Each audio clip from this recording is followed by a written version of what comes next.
I'll start with a quick review for this book, The Empath Survival Guide. I'll give this book 2 out of 5. There are some interesting information and ideas in this book, but there is a bunch of, I would call it nonsense about spirituality and energy that I personally do not believe in.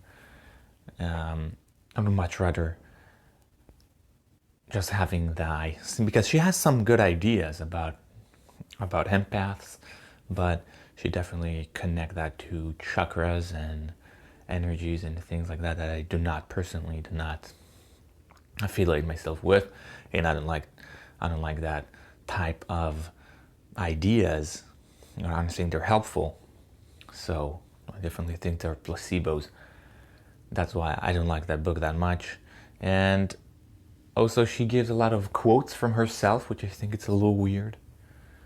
There's some more in the notes, some things that I didn't like in the book in the notes, so 2 out of 5. Let's see the notes. Introverts tend to be more sensitive to dopamine, and they need less of it to be happy. So they're a little more sensitive to it. They need less in order to be happy. They're just sensitive in general. So I think for caffeine, it's a similar idea. Introverts typically socialize around 2 hours before getting tired. So that's the kind of that time frame for introverts, about 2 hours before they get tired of the socializing thing. Sensitive people are more prone to addiction in order to numb their sensitiveness. That's how they cope with their sensitiveness. They use whatever addiction it could be alcohol or any other drugs, or even eating or shopping, things like that, just to numb their sensitivity. It's often harder for male to admit their sensitivity. It's sometimes harder because culture usually tells males that they should not be sensitive, and therefore it's harder for them to admit they have sensitivity. Sensitive people are more sensitive to most stimulants. Most stimulants, like I said, it's like dopamine or caffeine. When other stimulants, noise and strong odors, so usually they're more sensitive to all those. There is emotional and physical sensitivity. One can be either or both.